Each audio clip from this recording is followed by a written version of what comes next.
Hello student, welcome back. Today I will teach you second chapter of class 11 biology, biological classification. Dear student, last chapter में हम बात कर रहे थे living birds के बारे में. जो लिविंग बर्ड्स में डाइवर्सिटी है, डिफरेंट टाइप्स के ऑर्गेनिज्म इस अर्थ के ऊपर सर्वाइव करते हैं और जो सर्वाइव करने का उनका लाइफ स्पान है वो वेरिएशन दिखाता है एक दूसरे से. वहां पे हम डिफरेंट जो क्लासिफिकेशन टैक्सा है उनके बारे में बात कर रहे थे. हम बात कर रहे थे वहां पे कि जो 7 वहां पे क्या है बायोलॉजिकल टैक्सा हैं.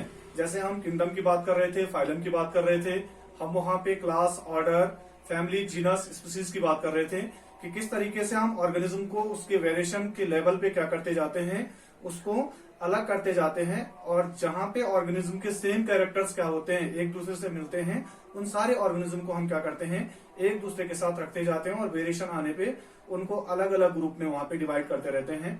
हम वहां पे बायोडाइवर्सिटी की बात कर रहे थे. हम बात कर रहे थे कि जो हमारे पास जूलॉजिकल पार्क्स हैं या जो हमारे पास हार्बेरियम है, उनमें हम किस तरीके से ऑर्गेनिज्म को क्या करते हैं कंजर्व करते हैं. आज हम बात करेंगे बायोलॉजिकल क्लासिफिकेशन के बारे में. तो जो हमारे पास बायोलॉजिकल क्लासिफिकेशन है क्लास 11 का सेकेंड चैप्टर, उसमें लिविंग जो हमारे पास वर्ल्ड है उसको क्लासिफाइड किया गया. अलग अलग साइंटिस्ट उसको अलग अलग टाइम पे क्या कर रहे थे, क्लासिफिकेशन कर रहे थे. और जो अर्लियर क्लासिफिकेशन सिस्टम था वो थोड़ा सा क्या था, इतना ज्यादा इवॉल्व नहीं था. जो वहां पे ऑर्गेनिज्म को कैटेगराइज करने का लेवल था वो थोड़ा सा प्रिमिटिव था. वो पूरी तरीके से ऑर्गेनिज्म को पूरी तरीके से अलग ग्रुप में क्या नहीं कर पाए, डिवाइड नहीं कर पाए. जैसे कि अगर हम बात करें कि जैसे फंजाई हो गया, या फिर हम बात करें जो ब्लू ग्रीन एल्गी हो गया, बैक्टीरिया हो गया, एंजियोस्पर्म, जिम्नोस्पर्म, एल्गी, इन सारे ऑर्गेनिज्म को पहले स्टडी किया जाता था प्लांट किंगडम में. और बाद में धीरे धीरे करके फंजाई का अलग ग्रुप बना, प्रोटिस्टा के लिए एक अलग किंगडम बना. तो वो धीरे धीरे करके जैसे जैसे लोगों की अवेयरनेस बढ़ी, साइंटिस्ट की अवेयरनेस बढ़ी, उस हिसाब से वो क्या करते गए, ऑर्गेनिज्म को कैटेगराइज करते गए. तो हम आज यहाँ पे पढ़ेंगे बायोलॉजिकल क्लासिफिकेशन में जो हमारे पास फादर ऑफ बायोलॉजी है, जिनको हम कहते हैं एरिस्टोटल. एरिस्टोटल को कहा जाता है फादर ऑफ बायोलॉजी. तो एरिस्टोटल ने मॉर्फोलॉजी के बेस पे क्या किया था, यहाँ पे जो लिविंग वर्ल्ड है उसको 2 कैटेगरी में डिवाइड किया था. मॉर्फोलॉजी के बेस पे उन्होंने,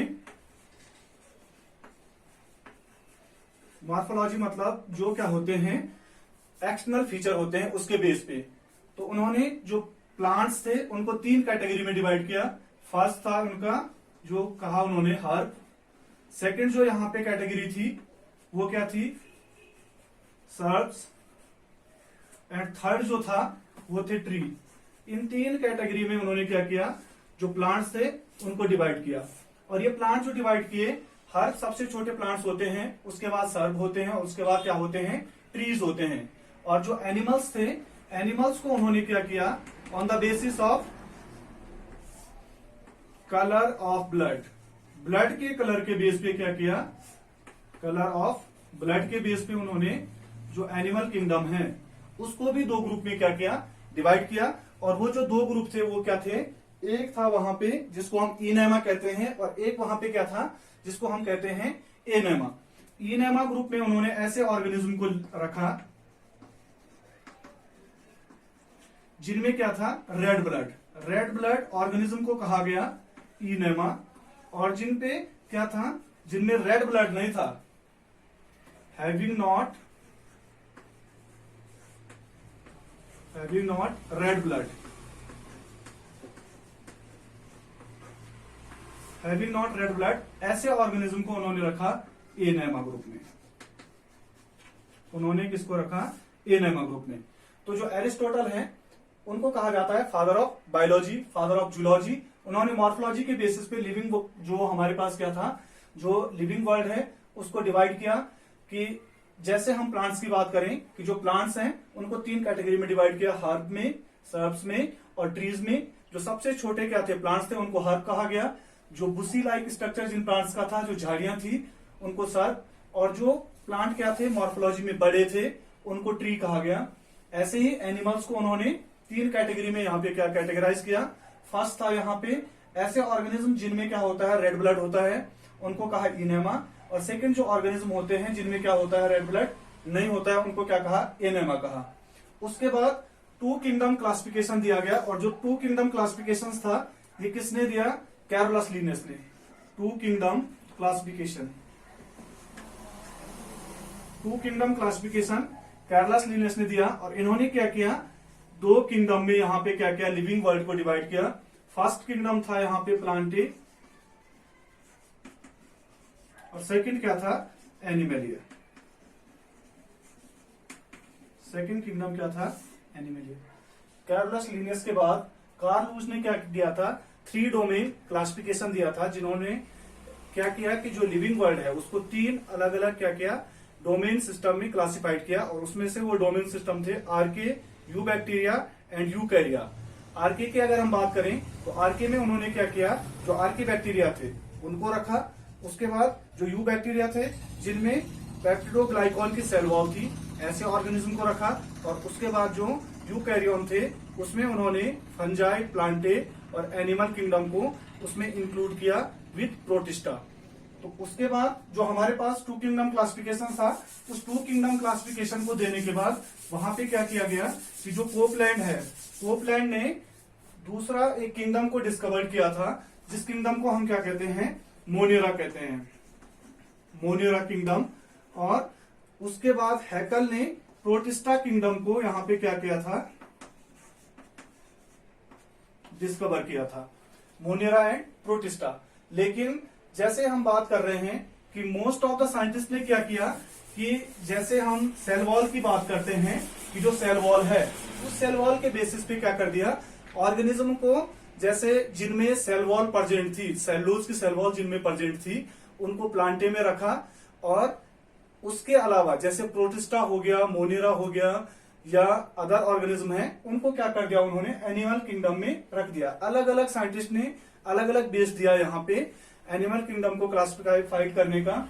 उसके बाद जो लास्ट में जो सबसे ज्यादा यूनिवर्सली एक्सेप्टेड जो क्लासिफिकेशन है वो है जो आर.एच. विटेकर ने दिया था, जिसको हम कहते हैं 5 किंगडम क्लासिफिकेशन।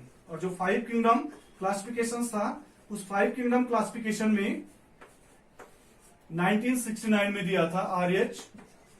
विटेकर ने।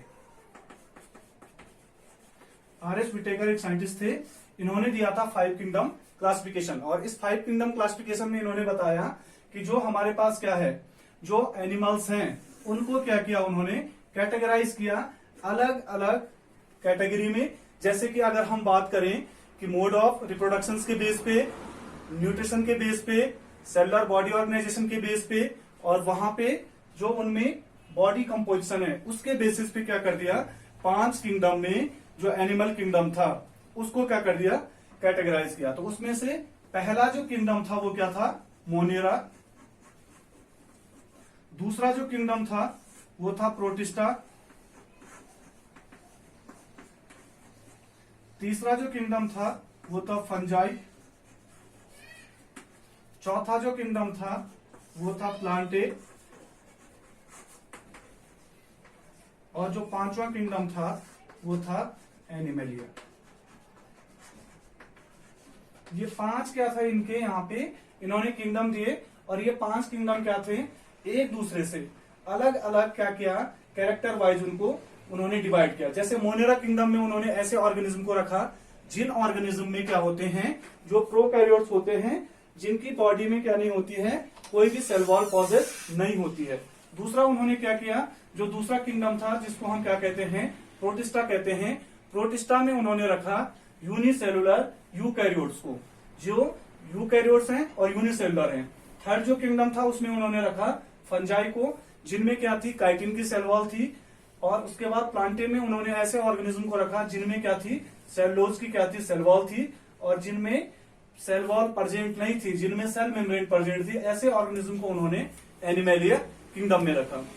इस तरीके से उन्होंने क्या किया कि जो ये 5 किंगडम है इसके लिए 5 कैरेक्टर्स भी बताए। जैसे कि हम बात करते हैं PCT-NR।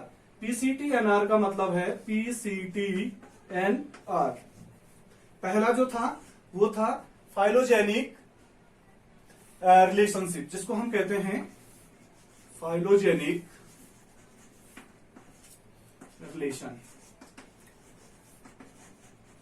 फाइलोजेनिक रिलेशन का मतलब होता है कि evolutionary relationship, evolutionary relationship organism to organism, जो क्या होता है, कैरेक्टर्स होता है कि एक ऑर्गेनिज्म दूसरे ऑर्गेनिज्म से क्या करता है, कोरिलेट करता है, ऐसे कैरेक्टरिस्टिक्स को हम क्या कहते हैं, फाइलोजेनिक रिलेशन। दूसरा यहां पे था जिसकी हम बात करते हैं, cellular body organisation. Cellular organisation, cellular organisation. तीसरा जो था वो तीसरा क्या था यहां पे, जिसकी हम बात करते हैं, जो यहां पे क्या था, थैलस ऑर्गेनाइजेशन।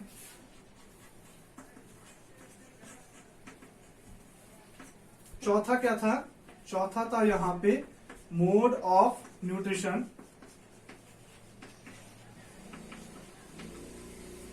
और पांचवा था यहां पे रिप्रोडक्शन। पांचवा जो यहां पे लेवल था वो था रिप्रोडक्शन। तो जैसे हम अभी फाइलोजेनिक रिलेशनशिप की बात कर रहे थे कि जो ऑर्गेनिज्म है वो फाइलोजेनेटिकली क्या होते हैं, एक दूसरे ऑर्गेनिज्म से यहाँ पे रिलेट करते हैं। दूसरा जो हम यहाँ पे बात कर रहे हैं कि जो सेलुलर बॉडी ऑर्गेनाइजेशन है, जो ऑर्गेनिज्म है, प्रोकैरियोट्स ऑर्गेनिज्म एक सेल से मिलकर के बने हुए होते हैं। जैसे हम प्रोटिस्टा की बात कर रहे हैं, यूनिसेलुलर ऑर्गेनिज्म है। उसके बाद थर्ड जो कैरेक्टर्स था, थैलस ऑर्गेनाइजेशन। थैलस ऑर्गेनाइजेशन का मतलब होता है ऐसे ऑर्गेनिज्म जिनकी बॉडी डिफरेंशिएट नहीं होती है, जैसे true, root, leaf and stem में। जैसे हम एल्गी की बात करते हैं तो ये क्या होते हैं, कुछ ऐसे प्लांट्स होते हैं जिनकी बॉडी पूरी तरीके से क्या नहीं होती है, डिफरेंशिएट नहीं होती है। उसके बाद हम मोड ऑफ न्यूट्रिशन की बात करें, कुछ ऑर्गेनिज्म होते हैं जो ऑटोट्रॉपिक होते हैं, कुछ ऑर्गेनिज्म होते हैं जो हेटरोट्रॉपिक होते हैं, कुछ ऑर्गेनिज्म सेप्रोफाइटिक होते हैं। तो उन्होंने यहाँ पे न्यूट्रिशन के बेस पे भी ऑर्गेनिज्म को क्या किया, डिवाइड किया। और मोड ऑफ रिप्रोडक्शन की अगर हम बात करें तो कुछ सेक्सुअली क्या करते हैं, रिप्रोड्यूस करते हैं, और कुछ क्या करते हैं, एसेक्सुअली रिप्रोड्यूस करते हैं। तो इस तरीके से यहाँ पे आर.एच. विटेकर ने क्या किया, जो एनिमल जो हमारे पास लिविंग वर्ल्ड है उसको 5 क्या किया, किंगडम में क्लासिफाइड किया। Monera, protista, fungi, Plantae and Animalia. और कैरेक्टर्स क्या थे, 5 ही कैरेक्टर्स। फाइलोजेनिक रिलेशनशिप की बात कर रहे हैं हम, सेलुलर ऑर्गेनाइजेशन की बात कर रहे हैं, थैलस ऑर्गेनाइजेशन की बात कर रहे हैं, मोड ऑफ न्यूट्रिशन की बात कर रहे हैं, और रिप्रोडक्शन की बात कर रहे हैं।